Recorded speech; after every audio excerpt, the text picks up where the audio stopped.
राज्यातील सत्ता संघर्षावर काही वेळात सुनावणीला सुरुवात होणार आहे। सुप्रीम कोर्टात काल झालेल्या सुनावणीत शिवसेना आणि शिंदे गटाकडून जोरदार युक्तिवाद करण्यात आला। बंडखोरांकडे दुसऱ्या पक्षात विलीन होण्याशिवाय पर्याय नसल्याचा मुद्दा मांडण्यात आला। तर आपण अद्यापही शिवसेनेतच असून शिवसेनेचं सदस्यत्व सोडलं नसल्याचा दावा शिंदे गटाकडून सुप्रीम कोर्टात करण्यात आला। या सुनावणी दरम्यान सुप्रीम कोर्टाने शिंदे गटाचे वकील हरीश साळवे यांना लेखी युक्तिवाद सादर करण्यास सांगत या प्रकरणी आज प्राधान्याने सुनावणी घेणार असल्याचं सांगितलं आणि यामुळे सुप्रीम कोर्ट नेमका काय निर्णय देणार याकडे अवघ्या महाराष्ट्राचं लक्ष लागलंय। सुप्रीम कोर्टाच्या या निर्णयावर शिंदे सरकारचं भवितव्य अवलंबून असणार आहे।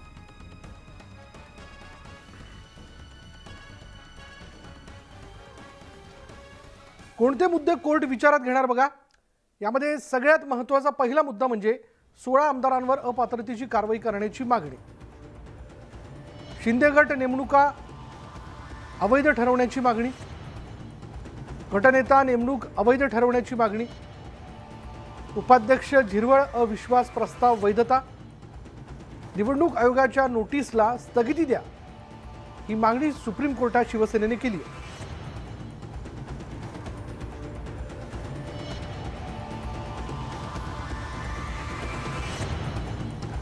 याचबद्दल आपण बोलणार आहोत। आमच्या प्रतिनिधी सुष्मिता बधाणे आपल्या बरोबर आहे। सुष्मिता, यातल्या जर कायदेशीर बाबी लक्षात घेतल्या तर काल दोन्ही बाजूंनी जोरदार युक्तिवाद झाला। एकूण आज काय नेमका निर्णय सुप्रीम कोर्ट देईल हे थोड्या वेळात कळेलच आपल्याला, पण सध्या याविषयी काय चर्चा आहे? खरं तर राजकीय पक्षांच्या अस्तित्वासाठी आजची सुनावणी अतिशय महत्त्वाची म्हणावी लागेल। ज्या पद्धतीनं काल सुनावणीला सुरुवात झाली त्याच मुद्द्याला पुढे आणखीन युक्तिवादामध्ये लक्ष केलं जाणार आहे। या खंडपीठामध्ये सर्वोच्च न्यायालयाचे सरन्यायाधीश सुद्धा सहभागी आहेत। थोड्याच वेळामध्ये या सुनावणीला सुरुवात होणार आहे, परंतु शिंदे गट यांच्यासाठी शिवसेना ही जितकी महत्त्वाची आहे तितकंच शिवसेनेला असणारा चेहरा कायम ठेवणं ठाकरे कुटुंबियांसाठी सुद्धा महत्त्वाचं असणार आहे आणि त्याच दृष्टीनं आत्ताचा युक्तिवाद ऐकणं सुद्धा महत्त्वाचं असणार आहे। खरं तर या युक्तिवादामध्ये दोन्ही पक्षांच्या नेतृत्वांकडनं काय नेमकी भूमिका मांडली जाते याच्यामध्ये सगळ्यात महत्त्वाचं म्हणजे पक्षाचे आदेश मानले गेले का, पक्षाच्या चिन्हाबाबत जी भूमिका घेतली गेली ती योग्य होती का, आणि असं करण्यामागची पार्श्वभूमी काय होती, आणि जर बंडखोरी करण्याचं प्रमाण अशाच पद्धतीने राहिलं तर भविष्यात याचे पडसाद काय उमटू शकतात, अशा अनेक गोष्टींवरती चर्चा होणं अपेक्षित आहे। आणि याच अनुसरून कदाचित कोर्ट सगळ्यांच्या बाजू ऐकून घेईल आणि सगळ्यांच्या बाजू ऐकल्यानंतर कोर्टाकडनं अंतिम निर्णय हा पारित केला जाऊ शकतो। परंतु ही प्रक्रिया अतिशय क्लिष्ट आहे। दिसण्यासाठी जरी हे सगळं सोपं वाटत असलं तरी सुद्धा त्यातले अंतर्गत कंगोरे बघणंही महत्त्वाचं आहे। त्यामुळे काही वेळ ज्यावेळेला सुनावणी होईल तेव्हा कायदे तज्ज्ञांच्या मदतीनं आपण हे समजून घेऊ शकू की नेमकं युक्तिवाद काय सुरू आहे आणि कोणते मुद्दे कोर्टासमोर मांडले जातात। धन्यवाद सुष्मिता या सगळ्या तपशिलाबद्दल। बघूयात आज सुप्रीम कोर्ट थोड्याच वेळात याविषयी काय निर्णय देते, कारण या सुनावणीला सुरुवात होणार असल्याचं कळतंय। एकूण 5 याचिकांवर सुप्रीम कोर्टात सुनावणी होते आणि याबद्दलचं प्रत्येक क्षणाचं अपडेट आम्ही आपल्यापर्यंत पोहोचवत राहू। महाराष्ट्रातील सत्ता संघर्षाकडे सगळ्यांचं लक्ष लागलेलं आहे।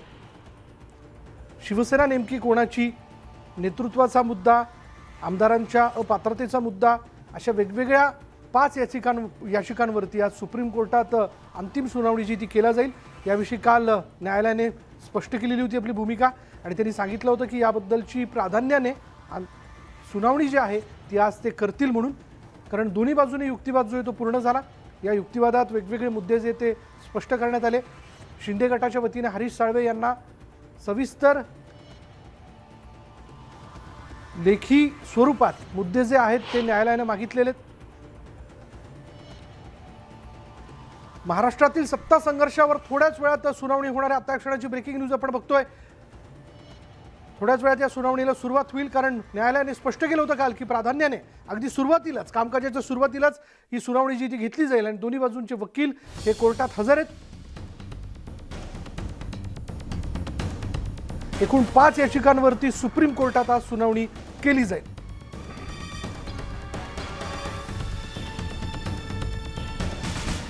थोड्याच वेळात या सुनावणीला सुरुवात होते।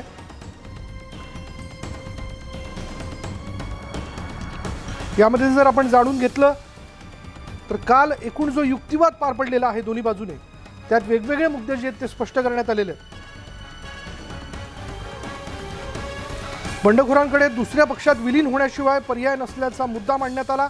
तर आपण अद्यापही शिवसेनेतच असून शिवसेनेचं सदस्यत्व सोडलं नसल्याचा दावा शिंदे गटाकडून सुप्रीम कोर्टात करण्यात आला. आणि या सुनावणी दरम्यान सुप्रीम कोर्टानं शिंदे गटाचे वकील हरीश साळवे यांना लेखी युक्तिवाद तयार करण्यास सांगत या प्रकरणी आज प्राधान्यानं सुनावणी घेणार असल्याचं स्पष्ट केलंय. त्यामुळं सुप्रीम कोर्ट काय निर्णय देतंय, नेमका काय निर्णय देणार याकडे अवघ्या महाराष्ट्राचं लक्ष लागलंय. सुप्रीम कोर्टाच्या निर्णयावर शिंदे सरकारचं पुढचं भवितव्य अवलंबून असणार आहे. त्यामुळे माननीय न्यायालय आज याबद्दल काय अंतिम सुनावणी करतंय हे बघावं लागेल. आता क्षणाची महत्त्वाची घडामोड आपण बघतोय. यामध्ये जर आपण बघितलं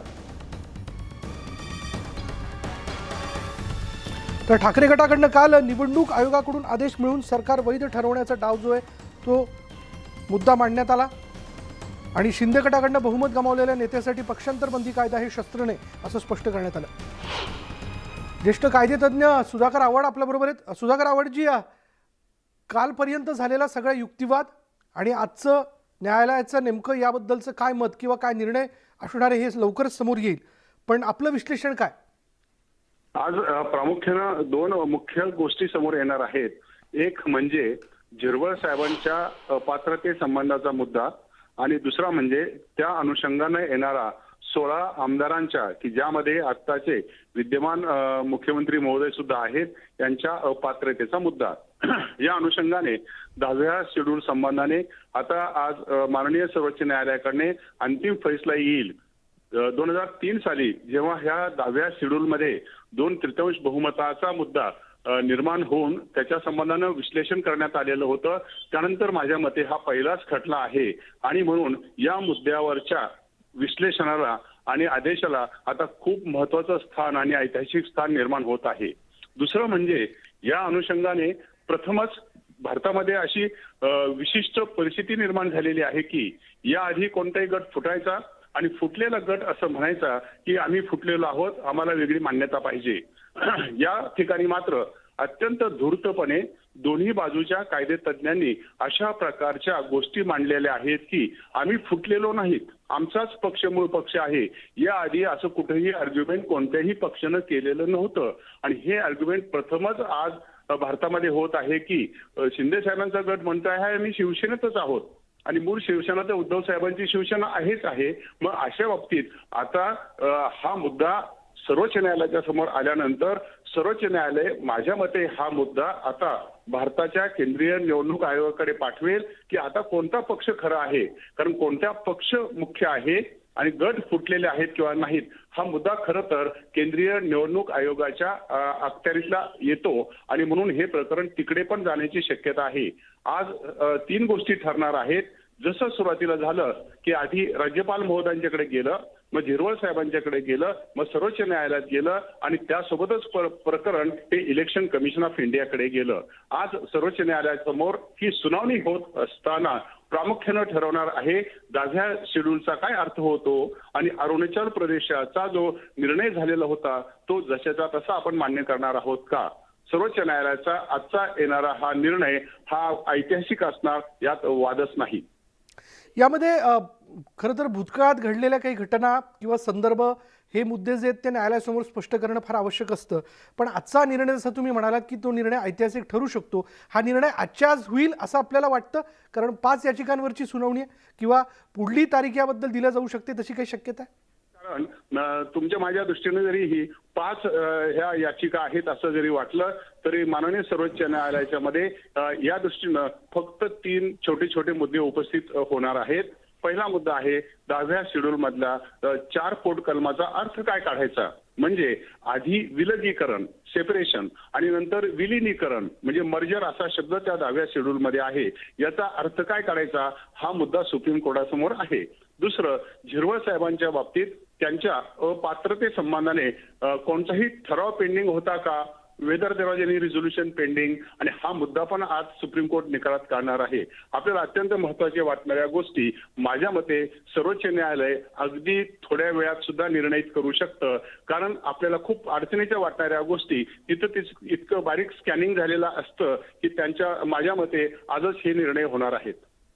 आवड सर, आम्ही शिवसेनेतच आहोत म्हणजे पक्षात फूट पडू शकते आणि अशा घटना ज्या आहेत ते यापूर्वी देखील घडलेल्या आहेत की पक्षात 2 गट आहे. हे सगळे जे वेगवेगळे मुद्दे न्यायालयासमोर मांडण्यात आलेले आहेत हे किती प्रभावी ठरू शकतात?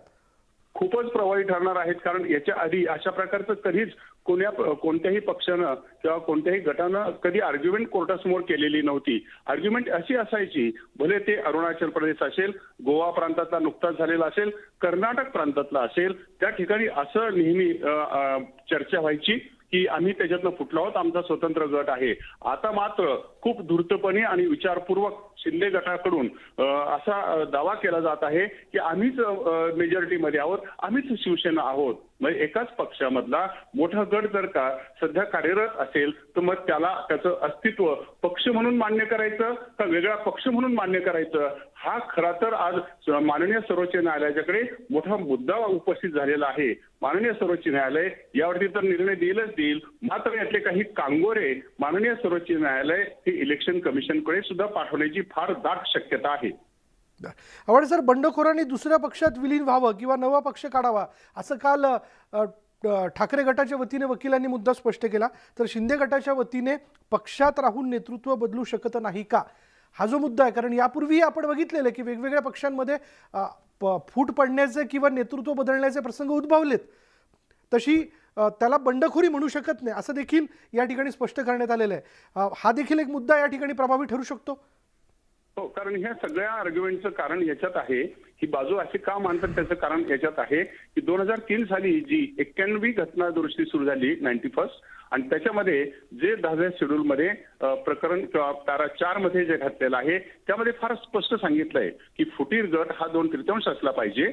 तसंच त्या फुटीर गटाने वेगळ्या कोणत्या तरी पक्षामध्ये त्याच्यात विलीन झालं पाहिजे, आणि हे विलीन झाल्यानंतर त्या पक्षात विलीन झाल्यानंतर मग ते सुरक्षित आहेत, अन्यथा ते अपात्र होतील.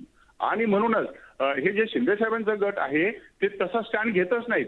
त्यांना सध्या तरी कोणत्याही दुसऱ्या पक्षात समाविष्ट व्हायचं नाही असं दिसतं आहे, त्यांना वेगळा पक्ष काढायचा नाही असं दिसतो आहे. प्रथमतः फुटीर गट हा त्या पक्षाची माफी मागतो आहे, हे प्रथम घडतं आहे. आणि म्हणून माझ्या मते आणि सगळ्या घटना तज्ञांच्या मते आजच्या ह्या खटल्याला अनन्यसाधारण महत्त्व प्राप्त झालेलं आहे. आवड सर, आपण अरुणाचल प्रदेश मध्ये सरकारच्या संदर्भात निर्माण झालेल्या प्रसंगाचा मुद्दा जो आहे तो समोर आणला होता, तो मुद्दा देखील एक संदर्भ म्हणून लक्षात घेऊ शकतं न्यायालय? नक्कीच आहे, कारण तेही जे निर्णय झालेला होता तोही घटनापीठाचाच निर्णय होता, आणि म्हणून सर्वोच्च न्यायालय नवीन कोणताही निर्णय देत असताना त्यांच्या समोर आधी झालेले न्याय निर्णय आणि न्याय निवाडे हे दिशादर्शक असतात. आणि मग आज जर का त्यांना तो निर्णय मान्य करायचा नसेल तर मग त्यांना पुन्हा सांगावं लागतं की आम्ही आमचा आधीचा निर्णय का फिरवला आहे ते. म्हणजे थोडक्यात सर्वोच्च न्यायालयाला आधीचा निर्णय मान्य करायचा नसेल तर तो मान्य नसल्याची कारणं पण द्यायला लागतात किंवा तो मान्य नाही असं सांगावं लागतं. म्हणजेच आज त्या निर्णयाची किंवा आधीच्या सर्व निर्णयांची पण चर्चा होणार आहे. आजचा हा निर्णय येणाऱ्या सगळ्या वेगवेगळ्या घटनांसाठी ऐतिहासिक निर्णय ठरू शकतो का? नक्कीच आहे, कारण ह्यासाठी 3 गोष्टीत तो ऐतिहासिक ठरणार आहे. पहिली गोष्ट की जे झिरवळ साहेबांच्या बाबतीत घडलं ते, कारण माननीय झिरवळ साहेब हे उपाध्यक्ष होते आणि हंगामी अध्यक्ष झाले, तेव्हा मुद्दा उपस्थित झाला की ते अपात्र आहेत, कारण घटनेच्या कलम 180 आणि 181 मध्ये या संबंधाने विश्लेषण केलेलं आहे. जर का त्यांच्या संबंधाने एखादा अविश्वासाचा ठराव असेल तर त्याचं काय करायचं, आणि त्यांनी त्याच्यावरती त्या सुमारास हंगामी अध्यक्ष का अध्यक्ष म्हणून काम करू नये. मग जर का असं असेल तर आता इथे तर फक्त एक ईमेल आलेला आहे, तोही ऑथोराइज्ड आयपीओवरनं आलेला नाही. मग अशा आलेल्या ईमेलला आता ठराव म्हणायचं का, अविश्वासाचा ठराव म्हणायचा का, हा मुद्दा येणार आहे. आणि इथे तर कळीचा मुद्दा आहे, जर का तो आलेला ईमेल ग्राह्य धरला नाही, अविश्वासाचा ठराव नाही असं जर का ठरलं तर मग झिरवळ साहेब अपात्र ठरत नाहीत.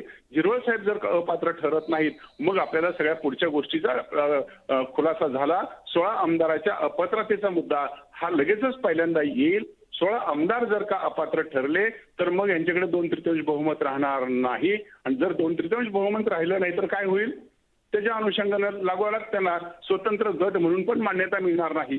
म्हणजे एकीकडे 2/3 बहुमताचा आणि विलिनीकरणाचा आणि विलगीकरणाचा दावा 10वं शेड्यूल हे एका बाजूला, आणि आम्हीच पक्ष आहोत हे आर्ग्युमेंट दुसऱ्या बाजूला. ही जी विचित्र ऐतिहासिक परिस्थिती निर्माण झालेली आहे याच्यावरती सुप्रीम कोर्ट आता निश्चितच खूप विश्लेषणपूर्वक निर्णय देणार आहे. पण मग आव्हाड सर, जसं तुम्ही नरहरी झिरवळ यांचा मुद्दा जो आहे किंवा त्या संदर्भातली याचिका, त्यांची वैधता, हा जो मुद्दा समोर येतोय, कायदा काय सांगतो, नियम काय सांगतात? तो कायदा असं सांगतो आहे, घटनेच्या कलम 180 आणि 181 मध्ये याचं विश्लेषण आपल्याला सापडतं. जेव्हा कोणताही असा ठराव, अविश्वासाचा ठराव हा विधानसभेमध्ये चर्चेला येईल तेव्हा जे अध्यक्ष असतील ते त्यांच्या अध्यक्षतेखाली त्या सगळा कार्यक्रम होईल. मात्र जर का कोणत्याही कारणामुळे अध्यक्षांच्या विरुद्धच जर का अविश्वासाचा ठरावाची चर्चा असेल मग त्यांनी तिथे अध्यक्ष म्हणून काम करावायचं नाही. जर का आता हे उपाध्यक्ष हंगामी अध्यक्ष म्हणून काम करत आहेत मग त्यांनी आता हंगामी अध्यक्ष म्हणून सुद्धा काम करू नये असा तो घटनेचा संकेत आहे. मात्र या केसमध्ये जर का त्यांच्याविरुद्ध असा ठरावच नाही असं जर का निष्पन्न झालं मग मात्र झिरवळ साहेबांच्या बाबतीत करण्यात आलेले आधीचे विधानसभेतील सर्व निर्णय हे चुकीचे ठरतील आणि मग 16 लोकांच्या अपात्रतेचा मुद्दा हा प्रथम तिथे चर्चेला जाईल काय, हाही मुद्दा इथे महत्वाचा आहे. म्हणजेच आव्हाड सर, उपाध्यक्ष झिरवळ यांचा अविश्वास प्रस्ताव वैधता हा सगळ्यात महत्वाचा कळीचा मुद्दा किंवा याचिका आहे. हा, करेक्ट, हीच याचिका आहे आणि म्हणून ती याचिका पहिल्यांदाच निर्माण झालेली आहे.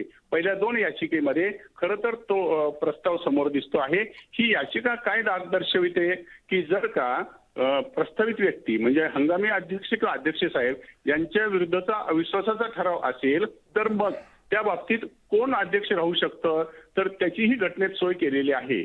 जर का सेशन चालू नसेल तर ते राज्यपाल ठरवतात की कोणी त्या मीटिंगला प्रिसाइड करायचं ते, आणि जर का सेशन चालू असेल मग मात्र ती विधानसभाच ठरवणार की अशा मीटिंगमध्ये जिथे अध्यक्षांच्या किंवा हंगामी अध्यक्षांच्या विरुद्ध असा अविश्वासाचा ठराव आहे तिथे मात्र मग ती विधानसभा ठरवणार की आजच्या ह्या कार्यक्रमासाठी अध्यक्ष म्हणून कोणी काम करायचं.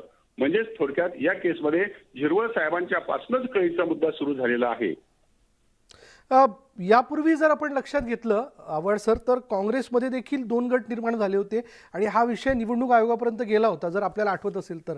तेव्हा काँग्रेस पक्षाचं पंजा हे चिन्ह फ्रीज करून वेगवेगळ्या चिन्हांवरती खरं तर निवडणूक या 2 गटांना लढवण्यास सांगण्यात आलं होतं. तशाही या सगळ्या परिस्थितीत शिवसेना नेमकी कोणाची या मुद्द्याला घेऊन हा वाद आपण बाहेर सोडवा आणि पुढे काय असेल ती प्रक्रिया सुरू करा असे काही सूचना किंवा आदेश न्यायालय देऊ शकतं का? कारण तो जो मुद्दा आहे तो माननीय सर्वोच्च न्यायालय न्याय निर्णित करू शकणार नाही. कारण तो जो मुद्दा आहे तो मुद्दा हा इलेक्शन कमिशनच्या अखत्यारीत येतो. यापूर्वीच माननीय सर्वोच्च न्यायालयाने एकदा स्पष्टपणे सांगितलेलं आहे की अशा प्रकारचे जे वाद असतात त्यामध्ये केंद्रीय निवडणूक आयोगाला अंतिम अधिकार असतात, त्यात न्यायालय हस्तक्षेप करणार नाही. म्हणजे थोडक्यात कोणतं चिन्ह कोणाला द्यावं आणि त्याविषयीचे आदेश या बाबतीत 1968 साली एक नियम निश्चित करण्यात आलेले आहेत आणि त्या नियमाच्या आधारे अंतिम निर्णय हा केंद्रीय निवडणूक आयोग घेत असतं आणि त्यासाठी त्यातील प्रक्रिया फॉलो करत असतं. त्या नियमातला कलम 15 या बाबतीत मार्गदर्शक असतं. म्हणजेच आव्हाड सर, निवडणूक आयोगाच्या नोटीसला स्थगिती द्या ही जी शिवसेनेची सुप्रीम कोर्टात मागणी आहे याला कितपत अर्थ उरतो? कारण त्या बाबतीत निवडणूक आयोगाच्या सुनावणीला स्टे द्या किंवा स्थगिती द्या ही एक वेगळीच गोष्ट आहे. आज प्रथम त्याच्याकडे कोर्ट जाणार नाही. कोर्ट प्रथम याच्याकडे जाईल की या बाबतीत जे आता शिवसेनेचं जे म्हणणं आहे किंवा शिंदे साहेबांच्या गटाचं जे म्हणणं आहे की आम्हीच शिवसेना आहोत काय आणि आधीचे 16 आमदार अपात्र आहेत काय आणि झिरवळ साहेबांच्या बाबतीत ते अपात्र होते काय, हे 3 मुद्दे जोपर्यंत निर्णयित होत नाहीत ना तोपर्यंत हे इलेक्शन कमिशनचे कडचे मुद्दे येणार नाहीत. मात्र आज सगळ्यात शेवटी इलेक्शन कमिशनच्या बाबतीतल्या गोष्टीला अनन्यसाधारण महत्व प्राप्त होईल. आपल्याकडेच अगदी सुरुवातीच्या पहिले 1 किंवा 2 दिवसामध्ये असाच आपण माझा इंटरव्ह्यू घेतला होता आणि त्यात मी सांगितलं होतं अगदी पहिल्याच दिवशी पहिल्यांदा राज्यपाल महोदय आधी आपले सभापती, मग राज्यपाल महोदय, मग सुप्रीम कोर्ट आणि मग आता कोण जाईल तर केंद्रीय निवडणूक आयोग. माझ्या मते हा मुद्दा अंतिमरित्या शेवटी निवडणूक आयोगाकडेच जाणार आहे आणि तिथेच हे मुद्दे न्याय निर्णयित होणार आहेत. आव्हाड सर, ही काही पहिली वेळ नाही आहे की कायदे बनवणारं सभागृह आणि न्यायालय यांनी आमने सामने येणं, कारण दोघांचे अधिकार क्षेत्र वेगवेगळे आहेत. पण या केसच्या निमित्ताने पुन्हा एकदा हे आमने सामने आलेत असं म्हणता येऊ शकतं का? अजिबातच नाही, कारण या केसमध्ये माननीय सर्वोच्च न्यायालयाने याआधी खूप वेळा स्पष्ट केलेलं आहे की विधानसभेचे अधिकार काय असावेत, सभापतींचे अधिकार काय असावेत आणि याआधी खूप वेळा माननीय सर्वोच्च न्यायालय किंवा माननीय उच्च न्यायालयाने असा कधीही अधिक्षेप केल्याचं दिसून येत नाही. मात्र जर का खालचे कोर्ट म्हणजे खालचे जे ह्या व्यक्ती आहेत, म्हणजे उदाहरणार्थ सभापती महोदय असतील, राज्यपाल महोदय असतील, यांच्या अधिकारात शक्यतो ते अधिक्षेप करत नाहीत.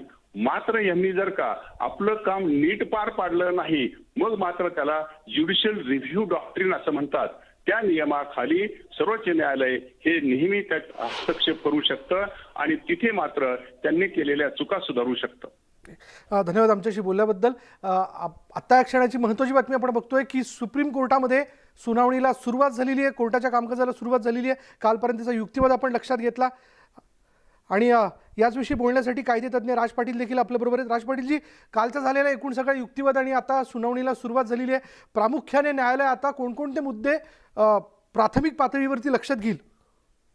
मान्य न्यायालयासमोर जे काल मान्य न्यायालयाने आदेशित केलं होतं की इश्यू फ्रेम करून उद्या आर्ग्युमेंटसाठी येतील आणि इश्यू फ्रेम झालेले असते ते मान्य न्यायालयासमोर आणतील. आता आपला युक्तिवाद दोन्ही बाजू ऐकून घेत असताना जे आज इश्यू फ्रेम करून आणतील त्यावरच आर्ग्युमेंट होईल. आणि काल न्यायालयाने हेही सांगितलं होतं की हे मॅटर मान्य अध्यक्षाकडे जे डिस्क्वालिफिकेशन म्हणजे अपात्रतेचा इश्यू आहे तो तिकडे न्यायचा का, हे आज आर्ग्युमेंटमध्ये पुन्हा येईल. आणि दुसरा एक मुद्दा आहे की जो निवडणूक आयोगामध्ये जे मॅटर चालू आहे ते सुद्धा मान्य सर्वोच्च न्यायालयात आले होते की ते सुद्धा मुद्दा आज इश्यू म्हणून फ्रेम होऊन येऊ शकतो आणि आजच्या युक्तिवादात असू शकतो आणि त्यावर न्यायनिर्णय देण्याचा अधिकार मान्य सर्वोच्च न्यायालयाला आहेच. पण त्याचबरोबर इश्यू फ्रेम केल्यानंतर मान्य न्यायालयाचं समाधान झालं तर ते लार्जर बेंचला म्हणजे संविधान पीठाला रेफर करायचं का नाही आज ठरू शकतं.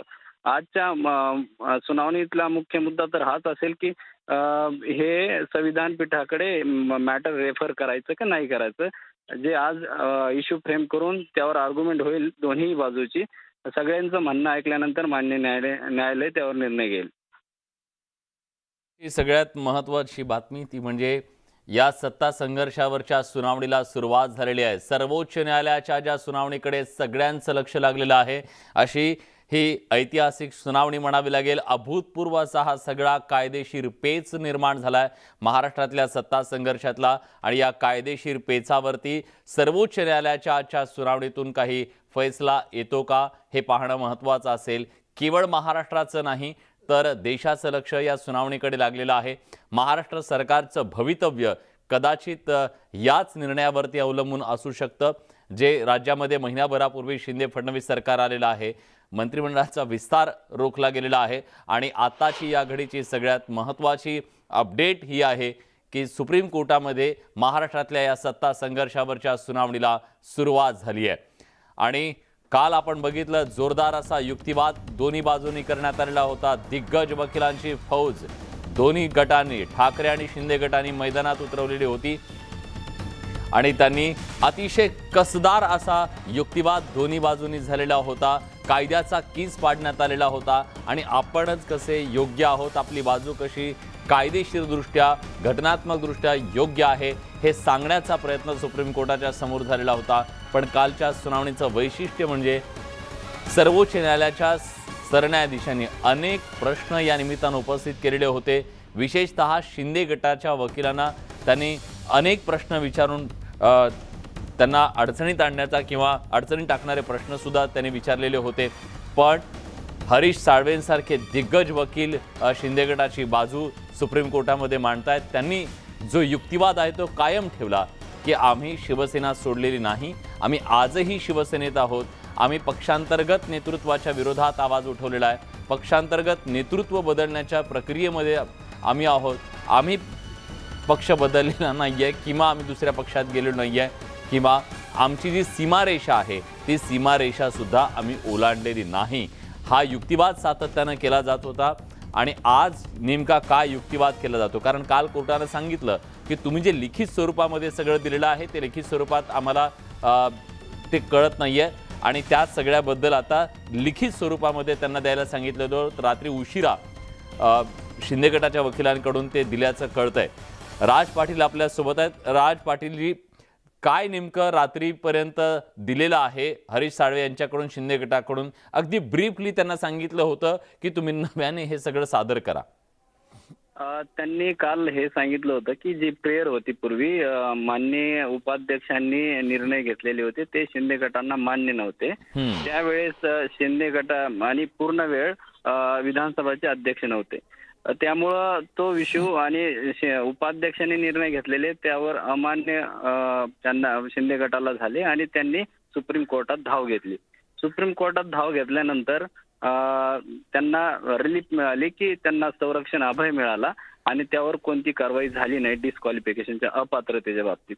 मान्य न्यायालयाने दोन्ही गटावर एकमेकावर कोणतीही कारवाई करू नये असं आदेशित केलं होतं. तदनंतर हे काल मॅटरमध्ये जे प्रेयर होती अध्यक्षांकडे, म्हणजे शिंदे गटाने त्यावेळेस प्रेयर केली होती की अध्यक्षांनी हे मॅटर डिसाईड करणं. त्यावेळेस उपाध्यक्ष ते ऑफिस बघत होते. आता मात्र पूर्ण वेळ अध्यक्षांची निवड झाली. अध्यक्षांची निवड झाली असताना ती प्रेयर त्यांनी मागे घेण्यासाठी काल सांगितलं होतं.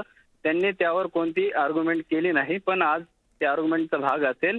आणि मान्य न्यायालयाने हेही सांगितलं होतं की कर्नाटक केसचा दाखला देऊन की हे मॅटर अध्यक्षांनी त्यांच्या न्यायिक अधिकार क्षेत्रात डिसाईड करावं. पण शिवसेना उद्धव ठाकरे यांच्या गटाकडून हे सांगितलं होतं प्रतिज्ञापत्रात आपल्या की अध्यक्षांकडे हे मॅटर नेऊ नये. आम्ही जे डिस्क्वालिफाय आमदार केलेले आहेत त्यांनीच अध्यक्षांना मतदान केलेलं आहे आणि त्या अध्यक्षावर आमचा विश्वास नाही असं आपल्या प्रतिज्ञापत्रात. दोन्ही बाजूनी बघा, सत्तेचं समीकरण बदलल्यानंतर दोघांच्या भूमिका सुप्रीम कोर्टामध्ये बदललेल्या आहेत. आधीच्या सत्ताधीशांनी तेव्हाच्या उपाध्यक्षांवरती विश्वास दाखवलेला होता, आताच्या अध्यक्षावरती विश्वास दाखवत नाही आहेत. ही सगळी परिस्थिती आहे. परिस्थिती राजकीय बदलली की भूमिका बदललेल्या आहेत. सुप्रीम कोर्टानं सुद्धा त्याच्याबद्दल बोट ठेवलेलं होतं. आता धन्यवाद राज पाटील, तुम्ही न्यूज 18 लोकांशी बोललात त्याबद्दल. तर आताची एक महत्त्वाची अपडेट आपण आपल्या प्रेक्षकांपर्यंत पोहोचूया. अपडेट ही आहे की सुप्रीम कोर्टामध्ये ही सुनावणी सुरू झालेली आहे. न्यायालयामध्ये आता न्यायाधीश आलेत, वकीलसुद्धा आलेले आहेत आणि पुढच्या काही क्षणामध्ये या युक्तिवादाला सुरुवात होणार आहे. या सगळ्याबद्दल बोलण्यासाठी गिरीश राव, कायदेतज्ञ, आता आपल्यासोबत आहेत. आपण थेट त्यांच्याकडे जाऊया. गिरीश सर, ज्या प्रकारचा युक्तिवाद काल झालेला होता त्यानंतर आज